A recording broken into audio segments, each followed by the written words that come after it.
नमस्कार विद्यार्थी मित्रांनो, RTO EMI 2026 साठी 460 प्लस जागेची ॲडव्हर्टाइजमेंट येणार आहे.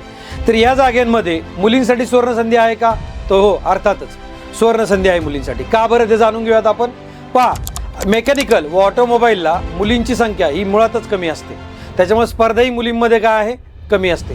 त्याचबरोबर जर तुम्ही मागच्या 2017 व 2020चे जर एक्झामचे प्रिलिम्सचे कट ऑफ बघितले ते बऱ्यापैकी मुलांच्या कट ऑफपेक्षा कमी तुम्हाला आढळतील. त्याचबरोबर मेकॅनिकल आणि ऑटोमोबाईलमध्ये मुलींमध्ये RTO EMIची क्रेज ही बऱ्यापैकी चांगली आहे. त्याचबरोबर डिप्लोमावरती किंवा डिग्रीवरती एकाच एक्झाममधून सरकारी नोकरी मिळण्याची सुवर्णसंधी आहे. त्याचबरोबर ही गट कची जरी पोस्ट असेल तरीसुद्धा याचं पे स्केल हे गट ब प्रमाणे म्हणजे S14 हे त्याचं पे स्केल आहे. बाकी विभागापेक्षा RTO EMI या डिपार्टमेंटमध्ये प्रमोशनचा वेगसुद्धा अधिक आहे. विद्यार्थी मैत्रिणींनो, तुम्ही वाट बघू नका, आजच RTO EMI 2026चं प्रिपरेशन चालू करा व कमेंट सेक्शनमध्ये RTO EMI टाका. तुम्हाला सगळे डिटेल्स तुम्हाला DM केले जातील. धन्यवाद.